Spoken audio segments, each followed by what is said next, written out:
Most people who use Gemini are getting a fraction of what it can actually do. They open it, type a question, read the answer, and either think it is impressive or conclude it is not much better than a basic search engine. And the difference between those two experiences almost always comes down to one thing: whether the person set it up correctly and knows where the real features are. Gemini is one of the most capable AI tools available right now in 2026. But it has a setup process that matters, a model selector that most people ignore, and features hidden inside the interface that most tutorials never cover. In this video, I am going to walk you through everything from the initial setup all the way to the advanced features, in the order that will actually make sense to you as a beginner. By the end, you will know how to use Gemini in a way that most people who have been using it for months still do not. Subscribe to Padded Vibes right now so you never miss a tutorial like this. Drop a comment below telling me where you are watching from. Now let us get into this from the very beginning. Step 1. Accessing Gemini and understanding the pricing tiers. On screen now, open your browser and go to gemini.google.com. Gemini is a Google service, so if you are already signed into any Google product like Gmail or Google Drive in the same browser, you will be automatically signed into Gemini as well. If not, sign in with your Google account before doing anything else. On screen now, look for the upgrade button near the top of the interface. Click it. This shows you the 4 pricing tiers available: Free, Plus, Pro, and Ultra. Here is the honest breakdown of which tier you actually need. Start on the free plan. For most users, the free plan is more than enough to get started and evaluate whether Gemini fits their workflow. The Pro plan is where most serious users eventually land because it adds personal intelligence, more thinking mode access, video generation, and scheduled actions. Ultra is for a very small percentage of power users with specific technical needs. For this tutorial, I am going to cover what is available on the free plan first, and clearly mark anything that requires a paid plan so you know exactly what you are working with. Step 2. Setting up Gemini correctly before you do anything else. On screen now, look at the bottom left of the interface and click the gear icon. This opens the settings menu, and this is the step that most people skip completely. The settings you configure here will affect every single conversation you have with Gemini going forward. On screen now, look for the option called Instructions for Gemini. Click on it. This is where you tell Gemini who you are, how you like to receive information, and any context that will make it more useful to you specifically. Click Add and start entering your instructions. On screen now, here are examples of what to include. Tell it your preferred response style. For example, I prefer detailed explanations with practical examples rather than abstract descriptions. Tell it your profession or content niche so it knows the context of most of your questions. Tell it what devices you use so that when you ask troubleshooting questions, it gives you relevant answers rather than generic ones that apply to every operating system. Tell it any standing preferences like language level, formatting preferences, or topics you work in regularly.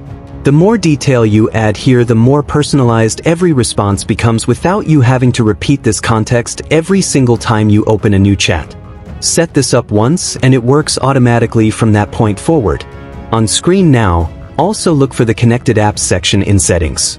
Here you can connect Gmail, Google Drive, Google Calendar, Google Photos, YouTube, and other Google services. Turn these on. Once connected, you can ask Gemini to find information from your actual emails, documents, and calendar without switching between apps. For example, you can ask it to check your upcoming calendar events and suggest what to prepare for each one, or ask it to find a specific email and summarize what action is needed. Step 3. Understanding the model selector and when to use each mode. Back in the main chat interface, look for the model drop-down in the bottom left area of the chat input. You will see 3 options: Fast, Thinking, and Pro. Fast mode gives you quick answers to straightforward questions.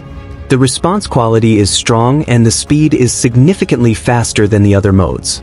This is your default for everyday questions, quick rewrites, simple research, and anything where you need an answer quickly rather than deeply. Thinking mode activates extended reasoning before the final answer is delivered. The model works through the problem more carefully, considers more angles, and produces a more thorough and accurate response. Use this for complex questions, important decisions, detailed content planning, and anything where accuracy matters more than speed. On the free plan, you have a daily limit on thinking mode, so use it selectively for your most important prompts. Pro mode is specifically optimized for advanced mathematics and coding tasks. For content creators and bloggers, this mode is rarely needed. Stick with fast and thinking for most work. Here is the practical approach. Leave fast mode on by default for your daily workflow. Switch to thinking mode when you are working on something important, complex, or where you need the strongest possible output. This approach gets you the best results while staying within the free plan's thinking mode limits. Step 4. The Canvas feature and why it changes how you work on documents. On screen now, in the Tools section below the chat input, find the Canvas option and turn it on. Canvas is one of the most underused features in all of Gemini, and once you understand what it does, you will use it constantly.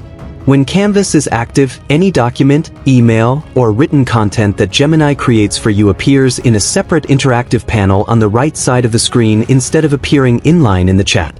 This changes your workflow significantly because now you can edit the document directly, highlight specific sections, and ask Gemini to modify just that section, track version history, and export the finished document to Google Docs or share it via link. On screen now, let me show you the difference. Without Canvas, if I ask Gemini to write an email and then ask for revisions, the chat fills up with multiple versions of the email and I have to scroll back and forth to compare them. With Canvas on, the email lives in the right panel, every revision updates that same document, and I can see exactly what changed between versions by clicking the previous version button. On screen now, Canvas also has a Create button at the top of the document panel. This button transforms your written content into completely different formats. You can turn a study guide into an infographic, turn an article into a quiz, turn notes into flashcards, turn any document into an audio overview that you can listen to. On screen now, watch this. I have a written document in Canvas and I click Create and select Infographic.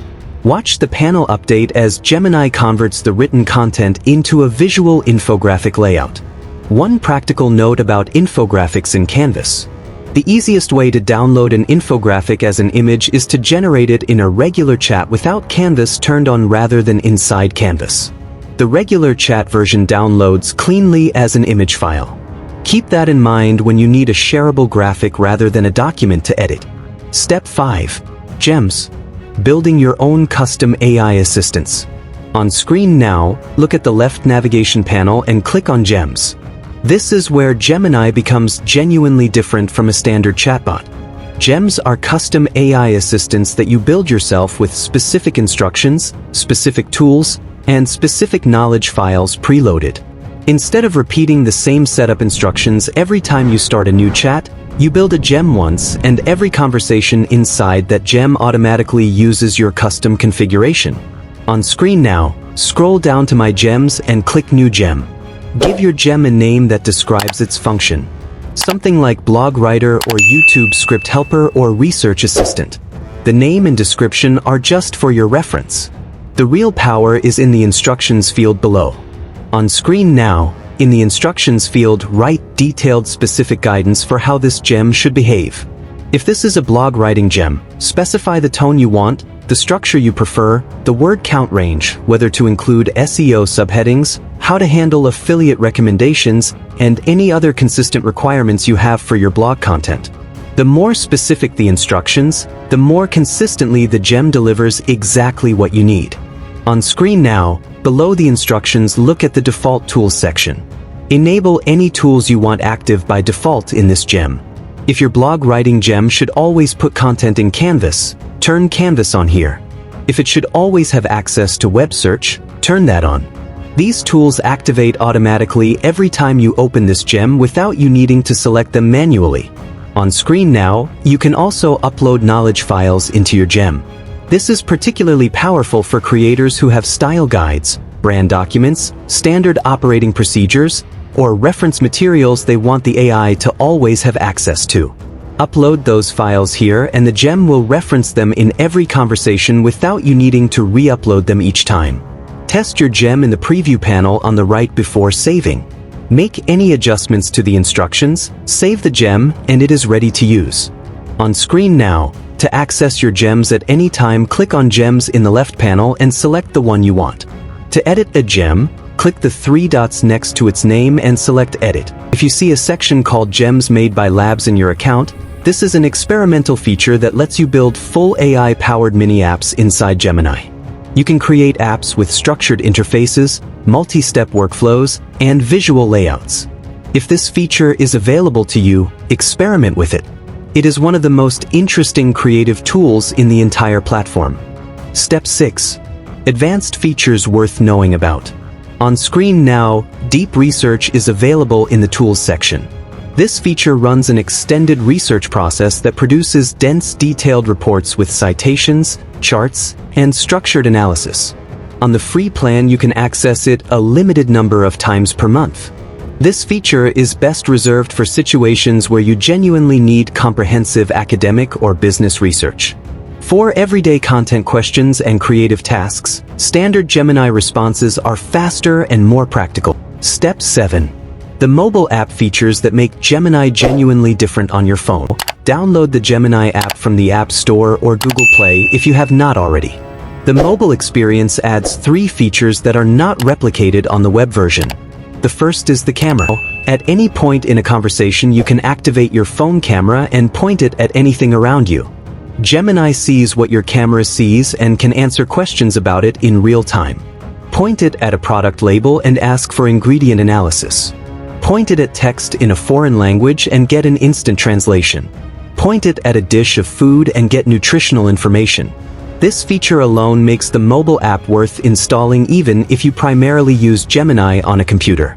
The second feature is real-time voice conversation. That is the complete setup. Every feature explained, every setting configured, and every tool in its right context. If this tutorial gave you a clear picture of how to actually use Gemini the right way, hit the like button so more creators can find it.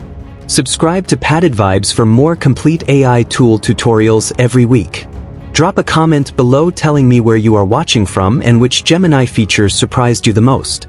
I read every comment and I will see you in the next one.